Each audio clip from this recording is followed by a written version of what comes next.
এক মহা রাজনৈতিক দুর্যোগ যেন বাংলাদেশের সামনে অপেক্ষা করছে। বলেন না, হাসতে হাসতে পেট ব্যথা হয়। খুব হাসাহাসি করতেছে, মজা করতেছে, এমন হাসা হাসছে যে হাসার কারণে পেট ব্যথা শুরু হয়েছে। এই সো কল্ড আন্দোলনটা দেখে মনে হচ্ছে খুব মজা। ধরেন একদিকে আছে তারেক রহমানের সরকার, তাদের দাবির এই যে একটা কথা ফখরুল বলেছে, জুলাই সনদ নিয়ে বিভ্রান্তি ছড়ানো হচ্ছে। আর আরেক পক্ষে আছে 11 দল, জামাতের আমির, এনসিপি, এরা মিলে ঝিলে যেটা এই প্রথম আমি জামাতের আমিরের মুখের ভাষা, হুঁশিয়ারি, হুঙ্কার, যেই ভাষায় দেখতেছি এটা আমি আগে কখনো দেখিনি। ফলে এই বক্তৃতাটা আমি মনে করি একটা টার্নিং পয়েন্ট। সে বিশেষ কিছুটা বলতে চাচ্ছে। উনি বলতেছেন, দেখেন ল্যাঙ্গুয়েজটা ইন্টারেস্টিং। এতদিন কথা ছিল, যত বক্তৃতা দিচ্ছে, যদি পুরান পত্রিকা খোঁজেন, কোন টিভির নিউজ দেখেন, দেখবেন সেখানে লেখা আছে জুলাই সনদ রিলেটেড শব্দ, জুলাই আন্দোলন, জুলাই সংস্কার, আইদার সংস্কার নাহলে জুলাই সনদ, এই টাইপের মধ্যে আছে। কিন্তু গতদিন তারা নতুন শব্দ নিয়ে আসছে, গণভোট শব্দ সামনে আনছে, ফোকাসে নিয়ে আসছে। আমির সাহেব বলতেছে গণভোট ব্যর্থ হলে এই সরকারকেও ব্যর্থ করে দেওয়া হবে। It's a very hard language, সব অর্থেই হার্ড ল্যাঙ্গুয়েজ। এর আগে আমি কখনো জামাতের কোন নেতার মুখ থেকে এরকম কথা শুনেছি বলে মনে পড়ে না। তাহলে আসলে এই বিষয়গুলো কি করে দেখবো আমরা? কেউ সব জুলাই সনদ তো লাগবে না, গণভোটের ফলাফলের ভক্ত হয়ে যাব? এটাই ন্যায়? কোশ্চেনটা হচ্ছে কোনটা ন্যায়? শুধুই কি গণভোটের ফলাফল মানা হয় নাই, নাকি হোল জুলাই অভ্যুত্থান, জুলাইয়ের যে আকাঙ্ক্ষা তৈরি হয়েছিল তা কি আছে এখন? খুব জেরে কাশে নিজেকে জিজ্ঞেস করে। এটা এমন অবস্থা হয়েছিল যে এবছর তো বোধহয় এটা শেষ হয়ে যেত। বাঁচায় দিচ্ছে আওয়ামী লীগাররা। তারা এত বিপুল উৎসাহে মাঠে নামছে যে বাধ্য হইয়া নিচের বাপের ভিটা বাঁচাইতে জুলাই সনদ ওনারা, কার কাছে কি সব পুরনো ডকুমেন্ট আছে সব এই জুলাই মাসে ছাড়া শুরু করছে। বুঝছে যে এইটা শেষ হয়ে গেলে আওয়ামী লীগের কোপে তাদের আম ছাল উঠে চলে যাবে। আওয়ামী লীগের এই উৎসাহের পরে দেখা যাচ্ছে না, কার কার কাছে জুলাই এখনো গুরুত্বপূর্ণ তা অন্তত একটা প্রকাশ্যে কিছু রূপ দেখছি। ইভেন গত বছরে এখন ছিল না। আমি যদি গত বছরের সাথে তুলনা করি, গত বছরে কিন্তু প্রথম বার্ষিকী, জুলাইয়ের প্রথম বার্ষিকী ধরলে গত বছর ছিল 25 সাল, এই 26 সালেও তার চেয়ে দ্বিগুণ, তাও ধীরে সুস্থে পরে। কেন? যখন মাঠে চলতেছে গণভোট ব্যর্থ হলে সরকার ব্যর্থ করে দেওয়া হবে। আসেন একটু ভিতরে ঢুকি। মনে করেন আমরা দল বেঁধে এটা চুরি করতে গেছি 5-7 জন মিললে। আচ্ছা, এটার কি কোনো মানে দাঁড়ায়? ওই চুরি করে ফিরে আসছেন, ফিরে এসে আবার একজন আরেকজনের বিরুদ্ধে অভিযোগ দিতেছে পুলিশের কাছে, থানার কাছে, পাবলিকের কাছে। এটা হবো? চুরি তো সবাই মিলে গেছিলেন। কারণ ও গিয়ে কি চুরি করছে এই ফিরিস্তি যদি আপনি দিতে থাকেন তাহলে কি হবে ব্যাপারটা? কে কার বিরুদ্ধে অভিযোগ দিবে? এই ব্যাপারটা হচ্ছে তাই। গণভোট মানে নাই বিএনপি। বিএনপি যে গণভোট মানবে না এটা তো সবাই জানতেন আপনারা। সেটা ঠেকানোর চেষ্টা তো আপনারা কেউ করেন নাই, সুনির্দিষ্ট করে এই জামাত ইসলাম করে নাই। কেন আপনারা সেপারেট আগাম শুধু গণভোটটা আগে করলেন না কেন? প্রস্তাব তাই ছিল আপনাদের। ইউনূস সাহেবের কথা শুনে জামাত ইসলাম এই কম্প্রোমাইজটা করলো কেন? এর উত্তর কে দিবে? মনে পড়ে না? তখন খুব ভালো লাগছিল, বলেছে আমাদের ইউনূস সাহেব, ইউনূস সাহেবকে বাপ মানছেন। তো ঝামেলা তখন থেকেই লাগছে। ইউনূস সাহেবকে বাপ মেনে যে যার মতন স্বার্থ আদায় করেছেন। এটাই 12 ফেব্রুয়ারি ইলেকশন। একটা ভাগযোগের ইলেকশন বানাইছেন। এটা যে কি ক্ষতি করছেন আপনারা এটা এখনো বুঝতে পারেন নাই। বুঝবেন আগামী অক্টোবরে। এই যে ইলেকশন আরেকবার করুন বলছেন না, তখন বুঝবেন। এবং এই বুঝে কার কাছে নালিশ করবেন? পাবলিকের কাছে। কি বলে যাবেন? ইলেকশনটা খারাপ হয়েছিল 12 ফেব্রুয়ারি, সেই জন্য এটা বলবেন? বলবেনটা কি আসলে? ইলেকশন কমিশনাররা খারাপ? তাহলে এই ইলেকশন কমিশনের আন্ডারে চোরা ইলেকশনটা করলেন কেন? 12 ফেব্রুয়ারি ইলেকশনটা করছিলেন কেন? এই ব্যাখ্যা কে দিবে? কাকে দিবেন? এই চোরগুলা দেখেন, কমিশনার গুলা পালায় পালায় রাখছে, মিডিয়ার সামনে আসে না, জানে যে আবার কপ্পর ধরবে তাকে। এবং এই ইলেকশনে এরা সবাই নেতা হবে। এক হাসিনা আমলে ইলেকশন কমিশনার দেখতে দেখতে আমরা টায়ার্ড। জামাত ইসলাম কোনো খবর নেই। ইলেকশন কমিশনারটাকে ভালো করাটা, সঠিক করাটা কি একটা, যদি এতই জুলাই সনদ মানায় থাকেন, তাহলে এটা কি আপনার তার অনুষঙ্গে একটা গুরুত্বপূর্ণ কাজ না? এইটা কেন আপনারা ইউনুসকে করতে দিলেন? আর আপনারা সবাই এটা সুবিধা ভোগ করলেন। খোদ বিএনপির তারেক জিয়া সহ, আপনারা সহ, এনসিপি সহ সবাই এটা সুবিধা নিলেন কেন?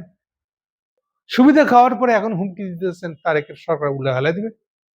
তারেক কেন গণভোট বাতিল করলো? গণভোট বাস্তবায়ন করছে না? আচ্ছা, আপনারাই তো গণভোটটা যেভাবে খুশি এটা পরে দেখা যাবে। আপনারা তো গুনতেছিলেন আপনাদের সিট কয়টা আসতেছে, এবং সিট কয়টা আসতেছে গুনতে গিয়ে তো আপনি গণভোটার মায়ের বাপ করে ফিরে দিচ্ছেন। তখন খেয়াল ছিল না? আপনারা কি জানতেন না যে তারেকরা গণভোটটা মানবে না, বাস্তবায়ন করবে না? আপনার ওই ঐক্য পরিষদের মিটিং এ, ঐক্যমত্য কমিশনের মিটিং এর প্রত্যেকটা মিটিং এ এই সালাউদ্দিন কোনো একটা মিটিং এ কোনো ধরনের ধারণা দিছে যে তারা জুলাই সনদ মানবে বা কোনো সংস্কার মানবে? তো কোনো সংস্কারই হতে দিবে না। এটা তো তাদের পরিষ্কার অবস্থান ছিল। যখনই সংস্কার নিয়ে কথা উঠেছে তখনই তারা নোট অফ ডিসেন্ট দিয়ে পড়াইছে। তখনও বুঝেন নাই? তো তখন আশ্বাস দিয়ে রাখতেছিল আপনাদেরকে ইউনূস সাহেব, এই জন্য। এখন আসল কথায় আসেন। আমি অনেকবার আপনাদেরকে বলেছি, নাম ধরে বলেছি, জামাত ইসলামকে বলেছি, এনসিপি কে বলেছি যে আপনাদের সাথে ইউনূস সাহেবের কোনো আন্ডারহ্যান্ড ডিলিং নাই। ইউনূস সাহেবকে প্রেসিডেন্ট বানানো হয় নাই, সেই ক্ষোভে আপনারা এখন তারেক সরকারকে অস্থিতিশীল বানাবেন। তার কোনো পরিকল্পনা ইউনূস সাহেবের পরিকল্পনার সাথে আপনারা নাই। কোনো অরেঞ্জ রেভলিউশন বা এনিথিং, এগুলোর ভিতরে আপনারা নাই। এক কথায় ইউনূস সাহেবের সাথে আপনাদের কোনো সম্পর্ক নেই। এই কথা আপনাদেরকে ঘোষণা দেওয়া হইতে বলছিলাম, আপনারা দেন নাই। এ পর্যন্ত 3 বার বলছি আমি, এই আরেকবার বললাম। এবং এই যে বক্তৃতাটা দিছে জামাতের আমির সাহেব, এটাতে পরিষ্কার গুরুতর সন্দেহ, এই সন্দেহ আরো তীক্ষ্ণ যে আপনাদের পিছনে আছে ইউনূস সাহেব। কাজে আপনারা এই কথা যত পরিষ্কার করে যদি না বলবেন, এবং এটা শেষ সময় চলে, শেষ সময় কি, সময় আসলে পার হয়ে গেছে। আপনারা যে পরিষ্কার করে বলছেন না, সরকার উপরে ফেলাবেন হুমকি দিতে আছেন, এটা তো জামাতের লাইন ছিল না। জামাতের লাইন ছিল এইসব টাল্টি বাল্টি করে কুসুম কুসুম বিরোধিতা করে 5 বছর কাটাই দিবেন, দিয়ে পরের বার ইলেকশন তো আপনারা ক্ষমতা যাবেন। এটা ছিল জামাতের লাইন। হেভি সাধারণভাবে জামাতের রাজনীতি হলো সিটের কয়টা সিট পাইল, বাড়লো কমলো, এটা হলো এটা দিয়ে দলের উন্নতি মাপা, এটি আপনাদের রাজনীতি। সেটা ছাড়াই আপনারা এখন গণভোট না বাস্তবায়ন হলে আপনি দেওয়ালা দিবেন। এইটাই প্রমাণ করে, এই ল্যাঙ্গুয়েজের বদলটা এটাই প্রমাণ করে যে আপনারা ইউনূস সাহেবের সাথে ক্রমশ জড়িয়ে যাচ্ছেন, গেছেন। আমি এখন থেকে এই কথা বলতে থাকবো যতক্ষণ না আপনারা পরিষ্কার করে নিজেরা ওয়াদা করে বলবেন, অন্তত পরিষ্কার করে মানুষের কাছে বলবেন আপনাদের সাথে ইউনূসের এজেন্ডার কোনো সম্পর্ক নেই। এটা যতক্ষণ পরিষ্কার এই ভাষ্যটা না বলবেন, ইউনূস সাহেবের নাম না নিবেন, ততক্ষণ পর্যন্ত আমি এখন থেকে এটা ধরে নিতে থাকবো যে আপনারা ইউনূসের পাল্লায় পড়ছেন।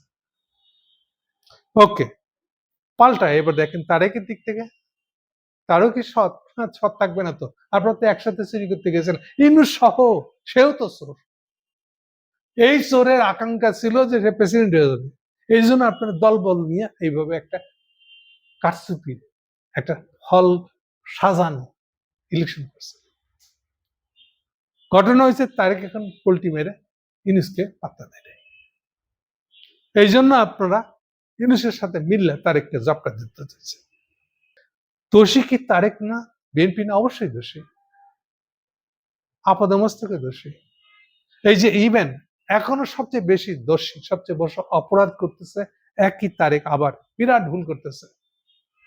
আবার সে এই বয়ানের যুদ্ধ যেটা এখন শুরু হয়েছে, এটা মোকাবেলার জন্য মাঠে নামাইছে ফখরুলকে, আর ওদিকে আমাদের সালাউদ্দিন তো, শিলং সালাউদ্দিন তো আছে।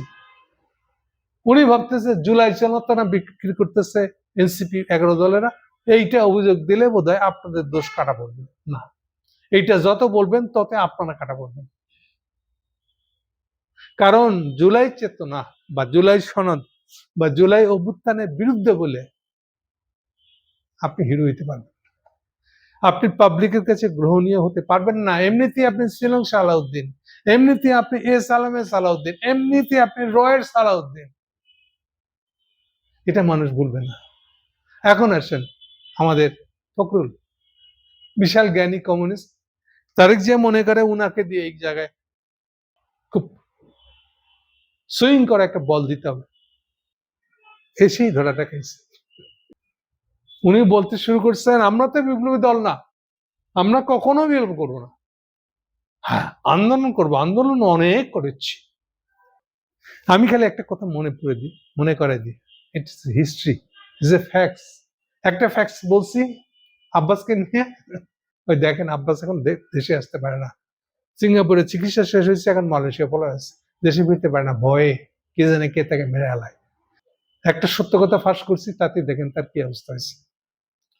আজকে শোনেন ফখরুলের সত্য কথা, এ হলো আরেকটা কালপ্রিট আব্বাসের মতন। কেন 29 ডিসেম্বর 2013 ফেল করছে, তার পেছনে এই আরেকটা কালপ্রিট, এই ফখরুল, মির্জা ফখরুল। এই যে গল্পটা বলতেছে আমরা বিপ্লবী দল না, এই কথাটা সেদিনও বলেছিল। আর এই কথা বলার জন্য তাকে বুদ্ধি দিছিল কে? রাজাকার ছেলেদের একটা টেন্ডেন্সি থাকে প্রগতিশীলদের সাথে, কমিউনিস্টের সাথে একটু ঘষাঘষি করার, মনে করে যেটা করলে তার দোষ কাটে যাবে। তো ফখরুলের এই দোষ আছে, উনি এই দোষ কাটাইতে যান ঢাকা ইউনিভার্সিটির এক মাস্টারের কাছে, রিটায়ার্ড করছেন মাস্টার, এখন পরিচয় ওপেনলি বলা যায়, তার নাম আহমেদ কামাল।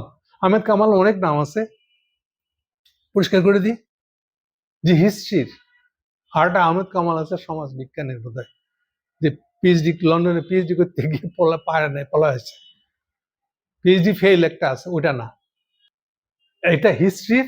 আর আরেকটা ইম্পর্টেন্ট জায়গা বলি, তাহলে মনে থাকবে আপনাদের, অস্ট্রেলিয়া থেকে পিএইচডি করছে কার আন্ডারে? রণজিৎ গুহ। রণজিৎ গুহটা কে? এবার কমিউনিস্টরা বুঝবে তাড়াতাড়ি। রণজিৎ গুহ হলো সাবর্ডন বাহিনী যারা ছিল, সাবর্ডনের আর এক কুতুব। সাবর্ডনের কুতুব লাস্টের দিকে সাবর্ডন আর ছড়াতে পারুক আর না পারুক, পেশাগত স্বার্থে, নিজের ব্যক্তিগত স্বার্থে অস্ট্রেলিয়াতে একটা ইউনিভার্সিটি গিয়ে বসছে। ওই তারই আন্ডারে গিয়ে এইবার কমিউনিস্ট হিসেবে, চাইনিজ বামপন্থী ছিল আহমেদ কামাল, উনি তার আন্ডারে পিএইচডি করেছে। এই আহমেদ কামাল হলো পরামর্শদাতা। এই আহমেদ কামালের পরামর্শে উনি ফখরুলকে বুঝাইছিলেন যে তোমরা কেন 29 ডিসেম্বর ঢাকা অবরোধে হেফাজতের সাথে মিললে আরেকটা শোডাউন দিবা?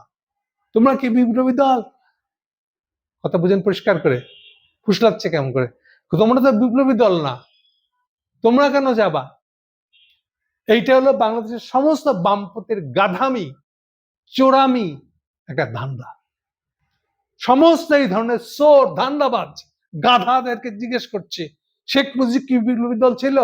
আওয়ামী লীগ কি বিপ্লবী দল? তাহলে শেখ মুজিবের নেতৃত্বে সশস্ত্র সংগ্রাম করে বাংলাদেশ স্বাধীন মারান, এটা কেন করছিলেন? কিভাবে করলেন এটা? বলেন, কথা বলেন। শেখ মুজিব কি সশস্ত্র সংগ্রামের দলের লোক না নেতা? তত্ত্ব মারান। আহমেদ কামাল তত্ত্ব মারান, আর সেই তত্ত্ব মারাইছেন আপনি ফখরুলের কান্দে সওয়ার দিচ্ছেন। এটা এই যে ফখরুলের তত্ত্বটা যে আমরা বিপ্লবী দল না, কত বড় বেয়াদব দেখেন। এটা একটা বেয়াদব এবং গাধা। গাধা বুঝে না যে সে একটা গাধা। ওই আহমেদ কামালের বক্তব্যটা আবার সে বলতেছে, তারেক বুঝে না বুঝে ভাবছে এগুলা কথা বললে বোধহয় বাংলাদেশের মানুষ ঠান্ডা হয়ে যাবে। তারাও যে আরেকটা বেইমান, জুলাইয়ের বেইমান যে তারা তখনকার বেইমানি করতে গেছিল ইন্ডিয়ান কোলে উঠার জন্য। ৭২ সংবিধানে হাত দিতে দিব না, আমরা সব রক্ষা করে দিব, এই প্রতিশ্রুতি দিয়েই কাজ করছিল তারেক বিএনপি।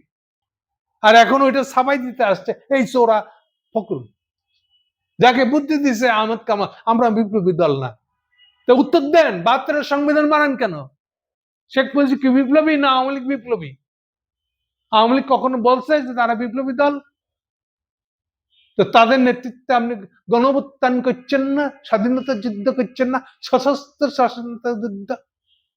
এবার বুঝছেন এটা কত ধরনের গাধা। একবার লেজ তুলে দেখাও না যে তাহলে ৭২টা কি, তাহলে ৭১-এর যুদ্ধটা কি যুদ্ধ?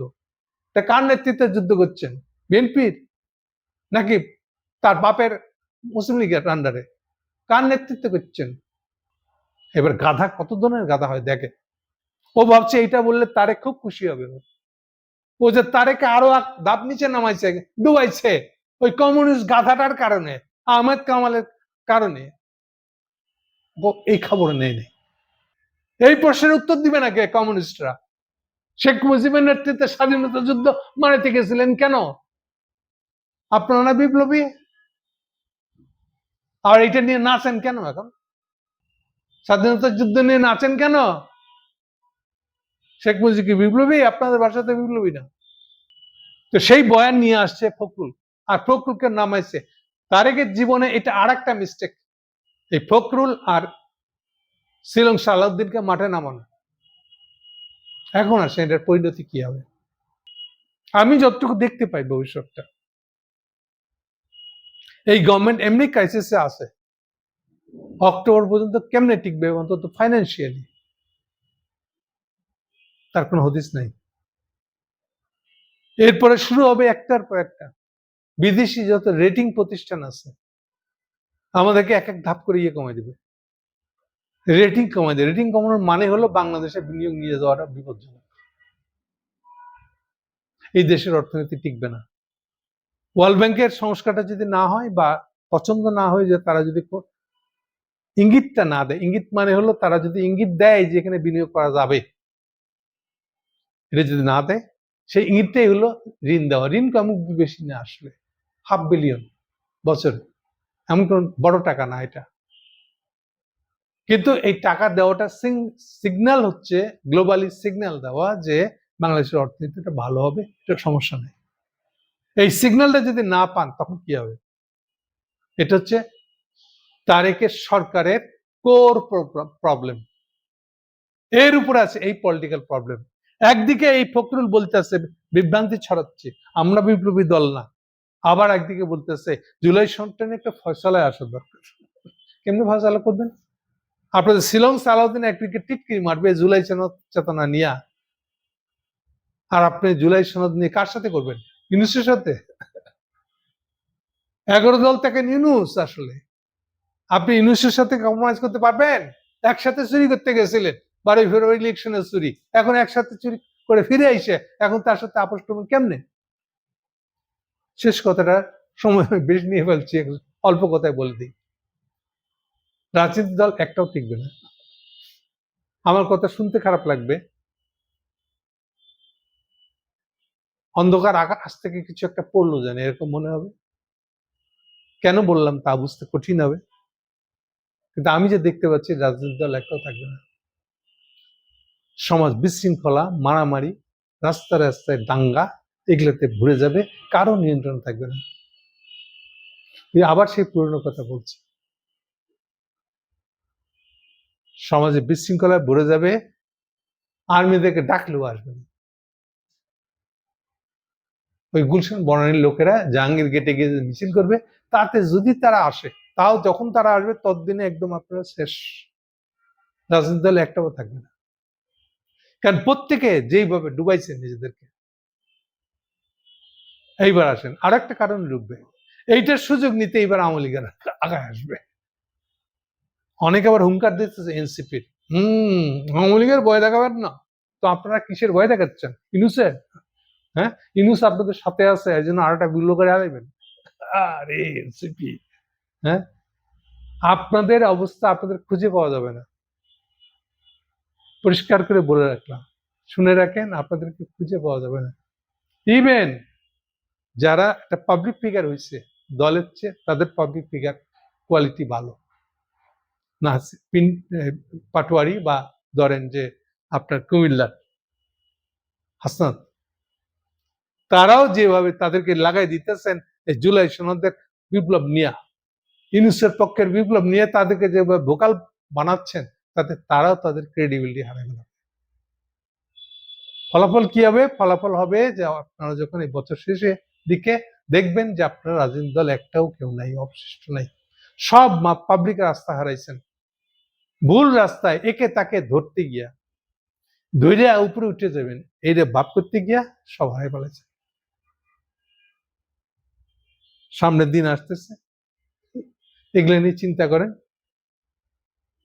এই ধানাই পানাই কথা দিয়ে আমরা বিলোপ করবো না, বা গণভোট ব্যর্থ হইলে আমরা সরকার ব্যর্থ করে দেবো বলে হুঙ্কার দেওয়া, এগুলো একটাও ঠিকবে না।